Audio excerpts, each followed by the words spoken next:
सुक्खू बोले 5 साल तक सोई रही जयराम सरकार, करोड़ों का बजट नहीं किया खर्च। विधानसभा के शीत सत्र के चौथे दिन शुक्रवार को मुख्यमंत्री सुखविंदर सिंह सुक्खू ने सदन में तीखे तेवर दिखाए। उन्होंने कहा कि अपने कार्यकाल के 5 साल तक जयराम सरकार सोई रही, उपलब्ध बजट को खर्च नहीं किया। मुख्यमंत्री ने प्रश्नकाल के दौरान निर्दलीय विधायक होशियार सिंह के सवाल पर पूर्व भाजपा सरकार को घेरते हुए कहा कि इन्हें इस प्रश्न का पता लग गया था, तभी सदन से वॉकआउट कर दिया। मुख्यमंत्री ने बताया कि वर्ष 2020-21 में 2320 करोड़ और वर्ष 2021-22 में 2032 करोड़ रुपए खर्च नहीं हुए। इस दौरान प्रदेश में भाजपा की सरकार थी। कुछ फंड कोविड काल में भारत सरकार की ओर से तय औपचारिकताएं पूरी न करने के चलते नहीं खर्चे गए, तो कुछ में विभागों में रिक्तियां होने और अन्य कारण बताए गए। हिमाचल प्रदेश का राजकोषीय घाटा बढ़कर राज्य जीडीपी का 5.82% होने का अनुमान। हिमाचल प्रदेश का राजकोषीय घाटा चालू वित्त वर्ष में बढ़कर सकल राज्य घरेलू उत्पाद जीएसडीपी का 5.82% रहने का अनुमान है। ये 2023-24 में अनुमानित 4.61% से अधिक है। मुख्य रूप से वेतन, पेंशन, ब्याज भुगतान और सामाजिक सुरक्षा मद में खर्च बढ़ने से घाटा बढ़ने का अनुमान है। राजकोषीय उत्तरदायित्व और बजट प्रबंधन FRBM रिपोर्ट के अनुसार दूसरी तरफ कर राजस्व 752.33 करोड़ रुपए कम होने और राजस्व घाटा बढ़कर 1368.81 करोड़ रुपए रहने का अनुमान है। तपोवन में 5 दिन में 33 घंटे चली सदन की कार्यवाही, पूछे गए 471 सवाल। हिमाचल प्रदेश विधानसभा के अध्यक्ष कुलदीप सिंह पठानिया ने कहा कि 14वीं विधानसभा का चौथा सत्र सफलता के साथ संपन्न हुआ है। ये तपोवन में 17वां तथा धर्मशाला में 18वां सत्र आयोजित किया गया है। 19 दिसंबर को शुरू हुए सत्र में कुल 5 बैठकें हुई। सदन की कार्यवाही लगभग 33 घंटे चली और इसकी उत्पादकता 132% रही है। सत्र के प्रथम दिन जहां नवनियुक्त मंत्री परिषद के सदस्यों का परिचय करवाया, वहीं स्व बालकृष्ण चौहान के प्रति शोकोद्गार व्यक्त किए गए। प्रथम दिन ही दोनों पक्षों की आम सहमति से विधानसभा उपाध्यक्ष का चुनाव हुआ, जिसमें विनय कुमार सर्वसम्मति से विधानसभा उपाध्यक्ष चुना गया। इस सत्र में सदस्यों ने 471 प्रश्न सरकार से पूछे थे, जिनमें 348 प्रश्न तारांकित तथा 123 अतारांकित प्रश्न थे। इस सत्र के दौरान कुल 260 तारांकित तथा 119 अतारांकित प्रश्नों की सूचनाओं पर सरकार की ओर से उत्तर उपलब्ध करवाए गए। उन्होंने कहा कि सभा की समितियों के 41 प्रतिवेदन सभा में उपस्थापित किए गए। इसके अतिरिक्त मंत्रियों ने अपने अपने विभागों से संबंधित दस्तावेज भी सभा पटल पर रखे। विधानसभा परिसर में भाजपा विधायकों ने सेब की पेटियों की लगाई बोली। शीतकालीन सत्र के आखिरी दिन तपोवन विधानसभा परिसर में भाजपा विधायकों ने सेब की पेटियों की बोली लगाई। बोली लगाते हुए विधायकों ने कहा कि वे सेब सस्ते में नहीं देंगे, अगर किसी ने खरीदने हैं तो ठीक है, वरना इन्हें पानी में बहा देंगे। प्रदर्शन के माध्यम से भाजपा विधायकों ने प्रदेश सरकार को किसानों बागवानों को दी गई गारंटी की याद दिलाई। शनिवार को सत्र शुरू होने से पहले कांग्रेस की गारंटियों के विरोध में नेता प्रतिपक्ष जयराम ठाकुर की अगुवाई में भाजपा विधायक सेब की पेटियां लेकर विधानसभा पहुंचे। इस दौरान उन्होंने सेब की पेटियों को बेचने के लिए बोलियां लगाईं। विपक्ष ने बागवानों को दी गई गारंटी पूरी करने की मांग की। प्रदर्शन के दौरान भाजपा विधायकों ने सुक्खू सरकार को बागवान विरोधी करार देते हुए जमकर नारेबाजी की। जयराम ने कहा कि कांग्रेस ने चुनाव से पहले गारंटी दी थी कि सत्ता में आने के बाद किसान बागवान सेब के दाम खुद तय करेंगे, लेकिन सरकार बन जाने के बाद जब किसान बागवान सीएम के पास गए तो उन्हें कहा गया कि बागवानी मंत्री से मिलो। जब किसान बागवान बागवानी मंत्री के पास गए तो उन्हें यह जवाब दिया गया कि पूरे देश में ऐसी कोई व्यवस्था नहीं है कि किसान बागवान अपनी फसल के दाम स्वयं तय करें। जयराम ने कहा कि कांग्रेस की झूठी गारंटियां हम कांग्रेस को भूलने नहीं देंगे। 481 अभ्यर्थियों ने सैनिक बनने के लिए बहाया पसीना। अग्निवीर भर्ती रैली में शनिवार को 481 अभ्यर्थी शारीरिक परीक्षण के लिए पटल मैदान पहुंचे। चौथे दिन मंडी की नेहरी, पधर, पानगना, रिवालसर, संधोल, सरकाघाट, सुंदरनगर, थाची, थुनाग, टिहरा और टिक्किन तहसीलों से लिखित परीक्षा में उत्तीर्ण रहे अभ्यर्थियों ने भाग लिया। सेना की वर्दी पहनने के लिए उत्साहित युवाओं ने दौड़ के बाद पड़ावों को पार किया। लिखित परीक्षा उत्तीर्ण करने वाले 553 में से 481 अभ्यर्थी शारीरिक परीक्षण के लिए भर्ती रैली में पहुंचे। 24 दिसंबर को मंडी सदर तहसील के अभ्यर्थी भाग लेंगे। सदर तहसील से 186 युवाओं ने लिखित परीक्षा उत्तीर्ण की है। 24 को ही अग्निवीर क्लर्क भर्ती के लिए लिखित पास करने वाले 102, टेक्निकल के 82 और ट्रेडमैन के 25 अभ्यर्थियों को रैली में बुलाया गया है। सेना भर्ती कार्यालय मंडी के निदेशक कर्नल DS सामंत ने बताया कि 20 दिसंबर से शुरू हुई भर्ती रैली में अब तक कुल 1638 अभ्यर्थी फिजिकल टेस्ट में शामिल हो चुके हैं।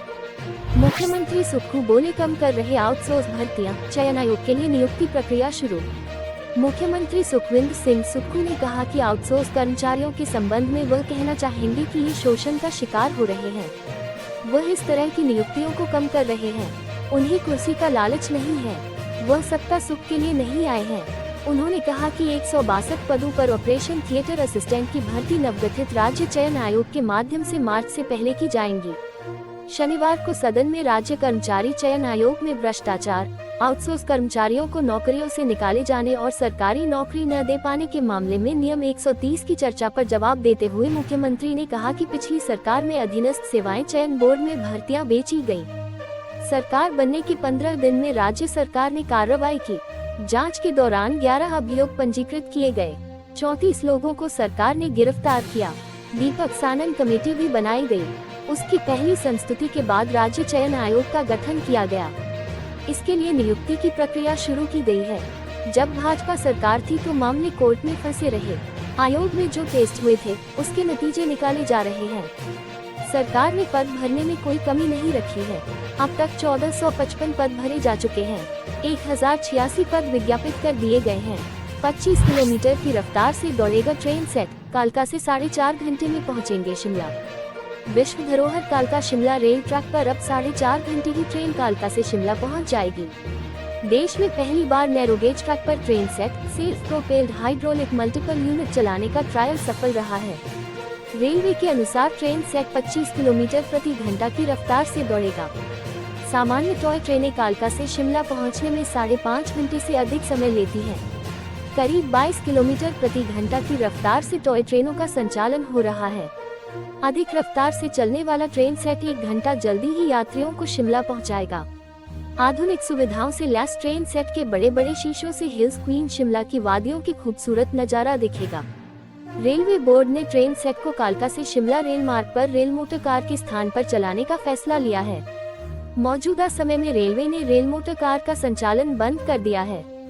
रेल मोटर कार में 15 यात्रियों के बैठने की ही क्षमता थी। ट्रेन सेट में 3 कोच है। इसमें 61 यात्री सफर कर सकते हैं। पहले और अंतिम कोच में 19-19 और बीच वाले कोच में 23 यात्री बैठेंगे। रेलवे का ट्रेन सेट के साथ अगला ट्रायल 61 यात्रियों के साथ होगा। नए साल से कालका से शिमला तक ट्रेन सेट का नियमित संचालन शुरू होगा। जल रक्षक महासंघ के सदस्य अपनी मांगों को लेकर मुकेश अग्निहोत्री बोले, 10 वर्ष बाद अनुबंध में आएंगे जल रक्षक। धर्मशाला में विधानसभा सत्र के दौरान उप मुख्यमंत्री मुकेश अग्निहोत्री से मिले। उन्होंने उनके समक्ष अपनी मांगे रखते हुए बताया कि उनके अनुबंध पर आने की अवधि को 12 वर्ष से कम किया जाए और उनके पदों का सृजन किया जाए। उप मुख्यमंत्री ने आश्वासन दिया कि अनुबंध पर आने की अवधि को 12 से घटकर 10 वर्ष कर दिया जाएगा। जल रक्षक महासंघ प्रदेश अध्यक्ष रूपलाल, उपाध्यक्ष बबलू वर्मा, सुनील टेकचंद, दोलमचंद, हरि, मीना ठाकुर, पुष्पराज, बबलू, सनी, राजेश, विधिचंद और केवल चंद आदि ने कहा कि उनकी मांगे पूरे होने पर जल्द ही सरकार के पक्ष में सम्मेलन का आयोजन किया जाएगा, जिसमें हिमाचल के समस्त जल रक्षक भाग लेंगे।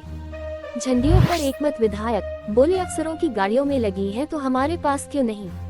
अपनी गाड़ियों में झंडियों को बहाल करवाने को लेकर सदन में विधायक एकमत हुए। उन्होंने मुद्दा उठाया कि अफसरों की गाड़ियों में झंडियां लगी हैं तो उनके वाहनों में क्यों नहीं लग रही, जबकि प्रोटोकॉल मुख्य सचिव से ऊपर का है। शनिवार को मुख्यमंत्री सुखविंदर सिंह सुक्खू ने इस पर कहा कि कई पहलुओं को देखने के बाद इसके बारे में विचार किया जाएगा। भाजपा विधायक त्रिलोक जम्वाल ने कहा है कि विधायकों की गाड़ियों के चालान काटे जा रहे हैं। वह इस सदन के माध्यम से इस विषय को लाना चाहते हैं। प्रोटोकॉल में विधायक सबसे ऊपर हैं, लेकिन विधायकों को रोका जाता है। कागज दिखाने के लिए एक SHO विधायक को रोक लेता है। कांग्रेस विधायक केवल सिंह पठानिया ने कहा कि अधिकारियों की गाड़ियों में जो फ्लैग लग रहे हैं वे किस अधिनियम के अंदर लग रहे हैं। अगर इतनी बड़ी त्रासदी हुई और इसमें कोई पहुंचा सिर्फ विधायक, वह इस प्रस्ताव का समर्थन करते हैं। विधायक राजेंद्र राणा ने कहा कि यह मामला कोई नया नहीं है। अधिकारियों की ओर से फ्लैग मोटर व्हीकल एक्ट के तहत नहीं लगाए जा रहे हैं। कैबिनेट सब कमेटी ने प्रावधान किया, अगर विधायक झंडी नहीं लगा सकते तो सबकी उखाड़ी जाए। भाजपा विधायक विनोद कुमार ने भी झंडी लगाने का समर्थन किया। विधानसभा अध्यक्ष कुलदीप सिंह पठानिया बोले कि 16 मार्च को उनकी अध्यक्षता में एक बैठक हुई, उसमें भी इस पर निर्णय लिया गया। अब केवल प्राधिकार आना है। संसदीय कार्य मंत्री हर्षवर्धन चौहान ने कहा कि यह बहुत महत्वपूर्ण विषय है। यह मुद्दा 3-4 साल से लगता है। ये प्रश्न है कि 2021 में जब संशोधन हुआ तो इसे लागू क्यों नहीं किया गया।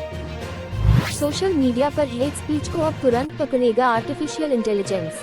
सोशल मीडिया के दौर में हेट स्पीच पर नियंत्रण अपने आप में चुनौती है।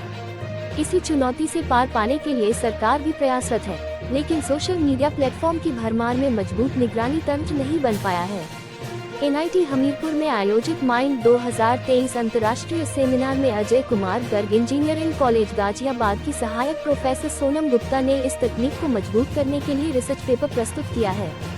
इस रिसर्च पेपर में डॉक्टर सोनम गुप्ता ने हेट स्पीच डिटेक्शन में आर्टिफिशियल इंटेलिजेंस AI के इस्तेमाल को सुझाया है। सोनम गुप्ता ने साथ ही सहायक प्रोफेसर रेखा बघेल और MTech स्टूडेंट दिव्या के साथ मिलकर AI तकनीक के इस्तेमाल से हेट स्पीच डिटेक्शन की उच्च स्तरीय तकनीक पर कार्य किया है। 40,000 सोशल मीडिया पोस्ट के डाटा सेट का इस्तेमाल करते हुए एल्गोरिथम के जरिए AI की मदद से हेट स्पीच के लेवल को तय किया है। एडवांस्ड कंप्यूटर पर प्रोग्रामिंग की मदद इस डाटा सेट पर किए प्रयोग से 90% सटीक नतीजे सामने आए हैं। ऐसे में हेट स्पीच डिटेक्शन को लेकर पोस्ट वायरल होने से पहले ही रियल टाइम एक्शन होगा।